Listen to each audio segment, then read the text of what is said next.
Welcome back to my channel. It is December here in North Carolina. It is a rainy day. We just had like 10 inches of snow last week, and it has been raining pretty much nonstop since then, and so it feels a lot like home to me as far as just the cooler weather. And I am getting ready for Christmas, as so many people are, and a lot of times I think people get caught up in the idea with Christmas coming that it's full of joy and full of cheer and full of excitement and anticipation of what's coming on Christmas Day, and it really is. But I think we need to stop and realize and consider the fact that this time of year is actually really hard for a lot of people too. My family is one of those. On December 17th, 2007, my brother took his life. And so every year at this time, it is very hard for my family to get excited about the holidays. And so today I just wanted to talk about the topic of suicide and how just prevalent it is this time of year. I think people feel the weight of, lack of finances and unhappiness and the things that they don't have this time of year. And so it's very hard for those people that maybe are struggling with difficulties and loss of loved ones and loss of finances to have that joy and have that cheer in their life. And so as we talk about suicide, and honestly, I hate that word. It feels like a swear word to me, because it cuts so deeply in my heart to even hear it. It's just very, very difficult for me. And it's been 11 years now, and I don't think every year on that day I just sit and ponder and miss him specifically on that day. Grief comes and grief goes, and it changes through time, and it's not something that we'll ever get over. My nephew was 2 years old when my brother took his life, and so watching him grow up without his father in his life has been very difficult. But I just wanted to cover some of the things that we have dealt with and worked through the grief process with suicide specifically. And so in the beginning, obviously, it was complete shock and denial. And for me specifically, I will never forget where I was, what I was wearing. My father actually called my husband, who hadn't left for work yet that day, and told him what had happened. And so my husband got to tell me, and that was very hard. We were on our way to go to my son's school to celebrate his birthday, and this cake that I had made for him, and I had spent days on it, and was so excited. And my husband told me what had happened, and I said, oh, okay, well, we'll deal with that later, and we have to go to Austin's school and bring him his cake. And my husband's like, did you hear what I just said? And I was like, yeah, but we have to go give him his cake. And so I refused to even acknowledge that I had heard what had happened, because I was not going to let it ruin my son's birthday.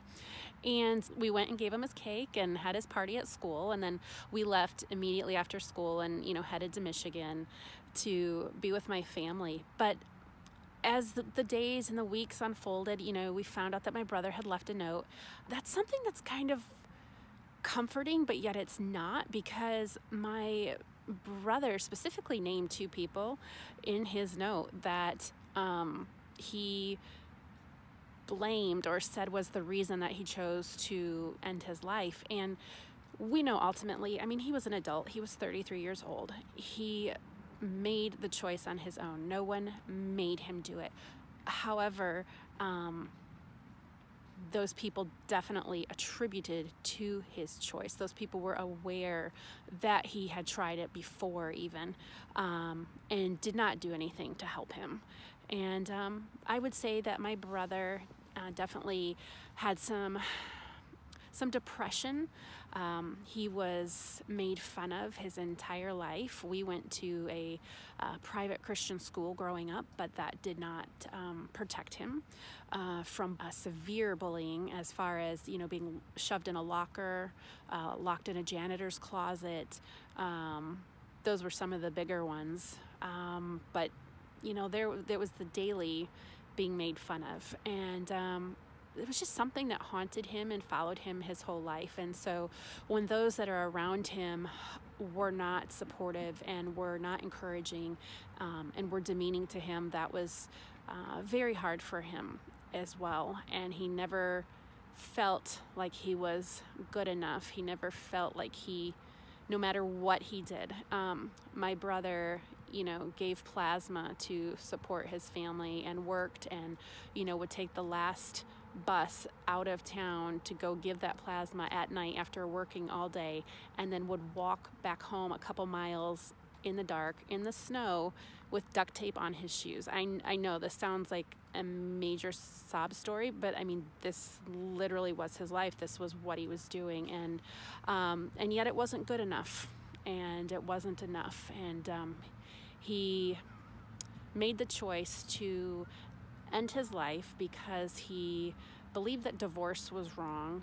That was something that we were taught growing up, and so he chose that instead. And so now we are left, with just the heartache of needing to forgive people that hurt him emotionally and mentally. And it's taken time, and it's not easy, and that comes and goes too. I think you can forgive, but then there are times that it catches you and you have to re-forgive and re-forgive. It's getting dark out here. Sorry, I'm trying to change my angle here so there's a little bit more light on me. But I think depression has many different faces. Depression can be the person that's speaking on a stage, and I think of Robin Williams. He's the comedian that's making everybody laugh. But you never really know someone's deep struggles, and you can never just assume that they're fine. My brother was one of the absolute kindest people on the planet. My brother would literally give you the shirt off his back. He was the person that if somebody was stuck on the side of the road, he would stop and help them no matter what, and always wanted to give people hugs and let them know that they were special and that he loved them. And so I just want to encourage anyone that's watching this to really make sure your loved ones know that there's hope, that they are loved, that they are cared for, that suicide doesn't have to be the answer. I honestly believe that my brother, had he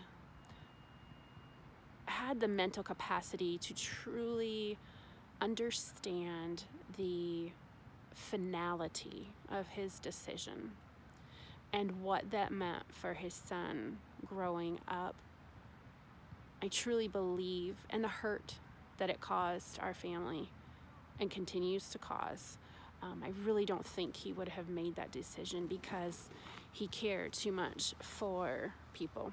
And so please, just my little PSA, just my little encouragement to everyone.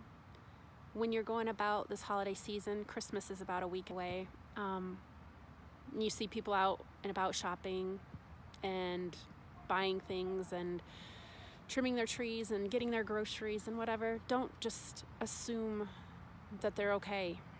Let them know that they are. Give them the hope, most of all, of Jesus Christ. And if you know that someone is struggling, there is the National Suicide Hotline, and I will leave that phone number in my text after my video. So I do wish you all a very Merry Christmas and a Happy New Year, and let those people that are in your life, let them know that you love them, and